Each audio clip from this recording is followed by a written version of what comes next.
continuing on. Bear with me. I was just getting a little technical difficulties here.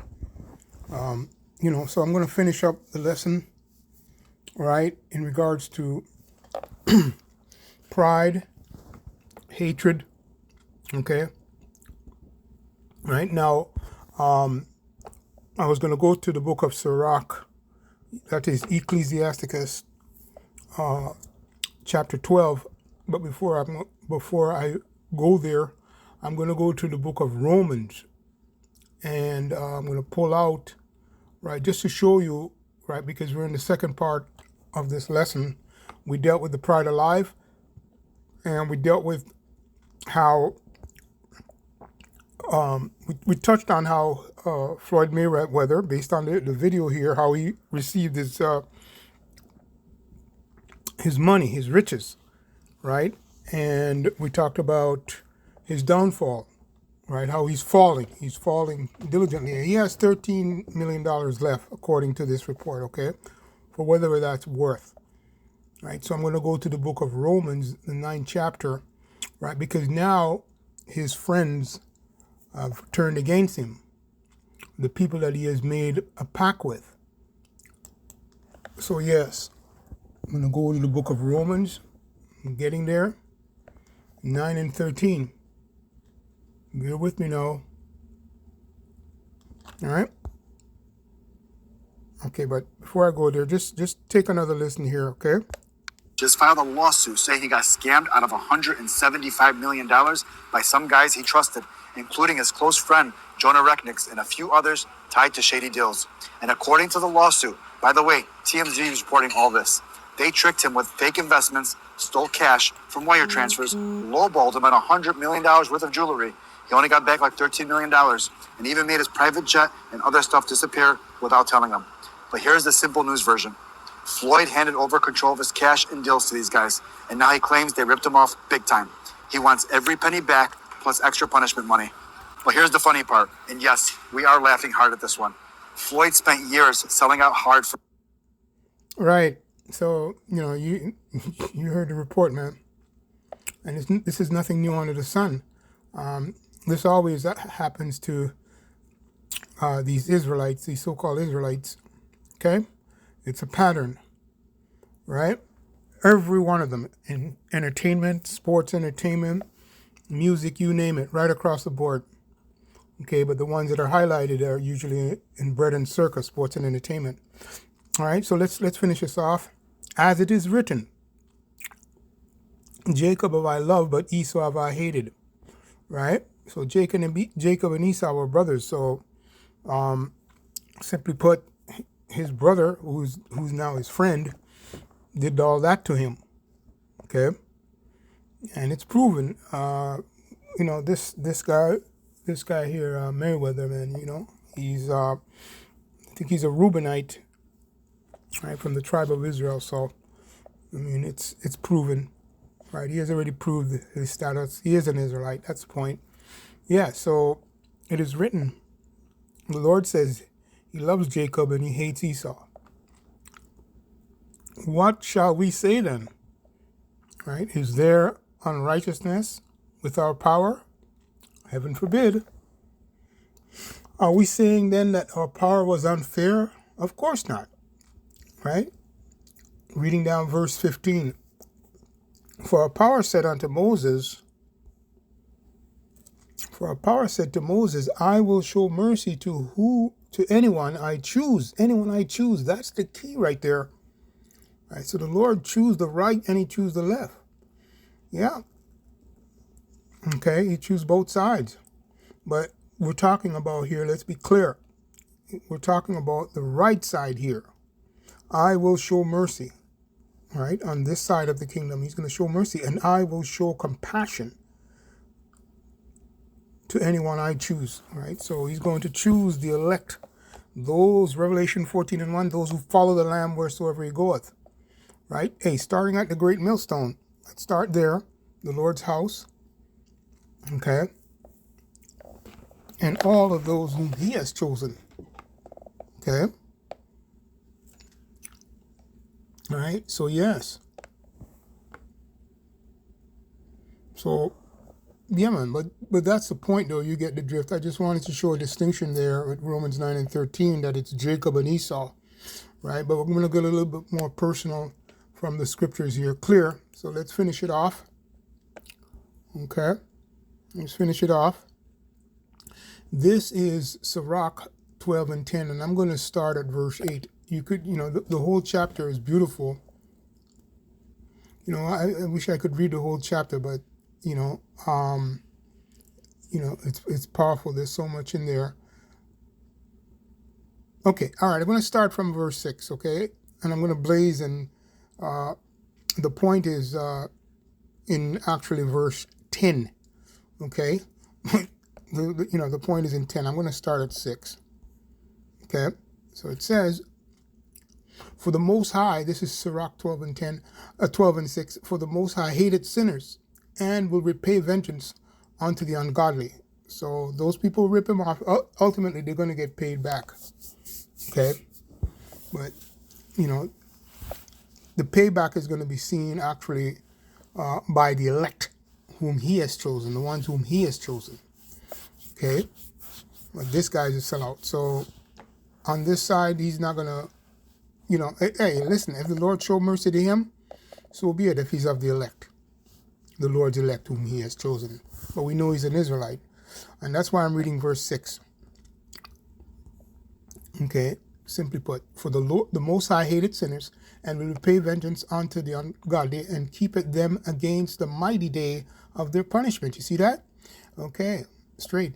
Verse 7, give unto the good, and help not a sinner. Okay. Verse 8, "A friend cannot be known in prosperity." See that? So in prosperity, what? This guy is confused. He doesn't know who his friends are. That's why this video is being made, to show you who your friends are. Okay? If you see this video, whether if you see it, you know who your friends are. Well, I'm going to tell you, I'm going to show you both sides, but these people are not your friends. You thought they're your friend, right? So yes, a friend cannot be known in prosperity, and an enemy cannot be hidden in adversity. So you saw what they did to him, and they're not hidden. There's a clear distinction. How much more?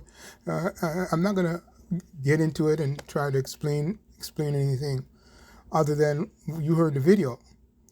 Okay, so he has to choose, and you men and women that are in this position, trusting your enemy. Okay, the moral of the story is not to trust your enemy, and I'm going to prove that at the end here. Verse 9, Sirach 12 and 9. In the prosperity of a man, enemies will be grieved. You see, but his adversity, even a friend will depart. So you see plainly, right? So his friend is his enemy, and his enemy is his friend.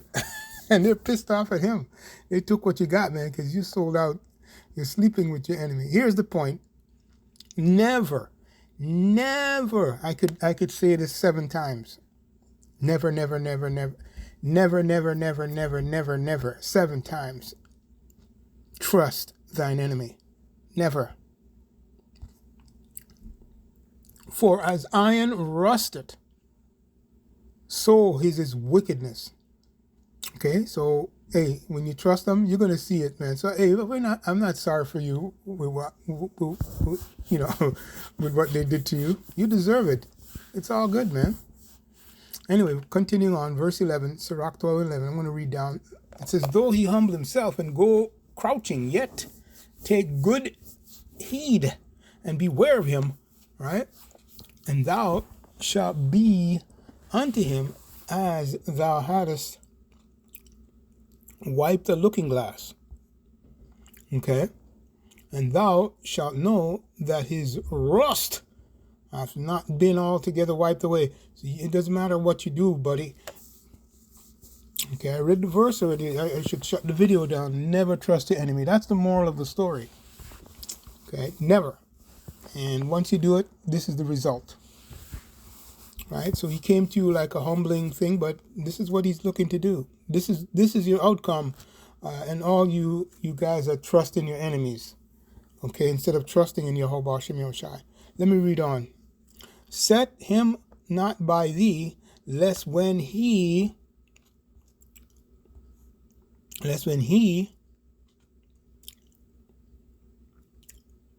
hath overthrown thee, he'll stand up in thy place.